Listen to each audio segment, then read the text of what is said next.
Bismillahirrahmanirrahim. Assalamualaikum warahmatullahi wabarakatuh. Welcome to the Tajweed Word by Word series, where I will be sharing with you the recitation of one of the verses from the Quran, word by word, and also explore some of the Tajweed rules that we can find in this verse. So in this video, we will be covering Surah Al-Jinn, verse number 3. And so we will start with the isti'adha and proceed with the recitation of verse number 3. أعوذ بالله من الشيطان الرجيم وأنه تعالى جد ربنا ما اتخذ صاحبة ولا ولدا. Okay, so in this ayat, in the beginning of this ayat, we can see the nun shaddah. And so every time when we see a nun shaddah or the mim shaddah, we must lengthen the nun sound or the mim sound by 2 counts. Okay, so وَأَنَّهُ وَأَنَّهُ. Right. And then secondly, here we see that there's a small letter waw.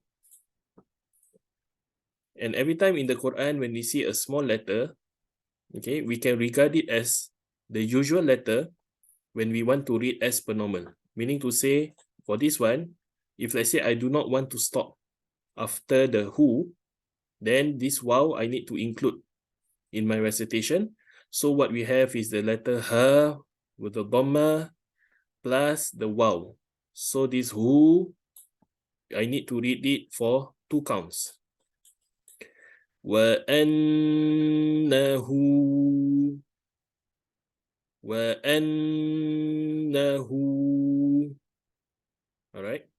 So for example, if let's say I do not want to continue, I want to stop.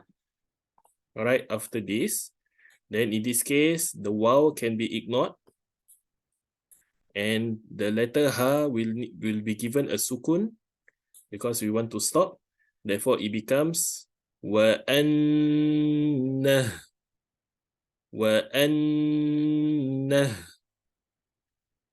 Okay, so that's just for example.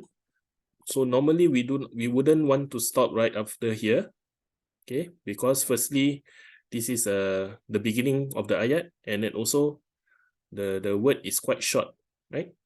So we read as per normal, so it becomes وَأَنَّهُ. Okay, وَأَنَّهُ تَعَالَى. Okay, here the letter ain with the fatha meets with the small letter alif.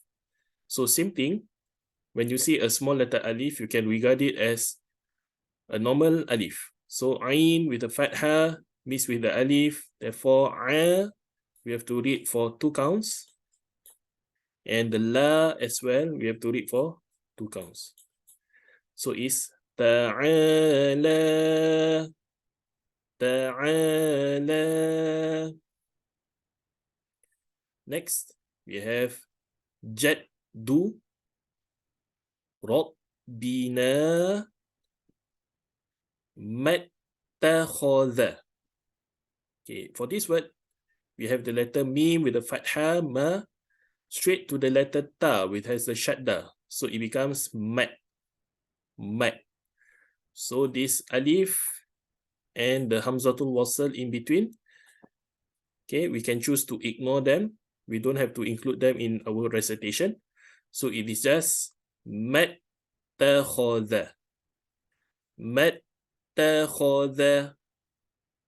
Mattakhadha.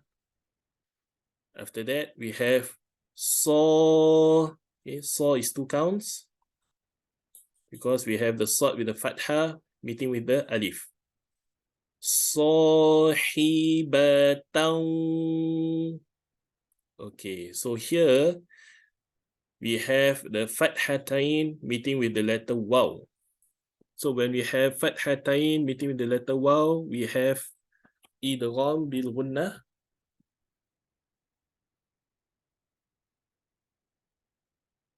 Okay, so instead of saying sahibatan, we have to combine with the waw, so it becomes sahibatau, town, right?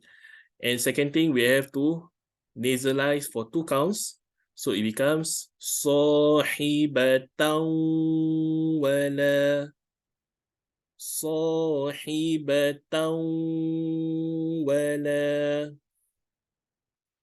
right?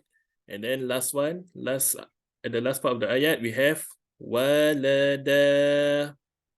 Okay, so same thing.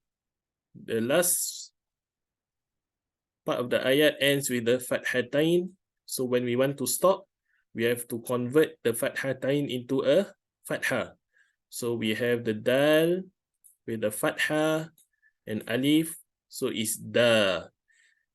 So the reading should be walada, walada. And the ruling for this is called mad iwab. Okay, so that's the end of this video. And as usual, I seek everyone's dua that Allah subhanahu wa ta'ala will keep me in this path and see that I'm able to complete this series, inshallah, before Allah calls me back to Him. I end this video with Tasbih Kafarah and Suratul Asr. Bismillahirrahmanirrahim. Subhanakallahumma wa bihamdika nashhadu an la ilaha illa anta nastaghfiruka wa natubu ilaik. Bismillahirrahmanirrahim. Wal 'asr. Innal insana lafi khusr illa alladhina amanu wa 'amilus salihati wa tawasaw bil haqqi wa tawasaw bis sabr. Wassalamu alaikum warahmatullahi wabarakatuh.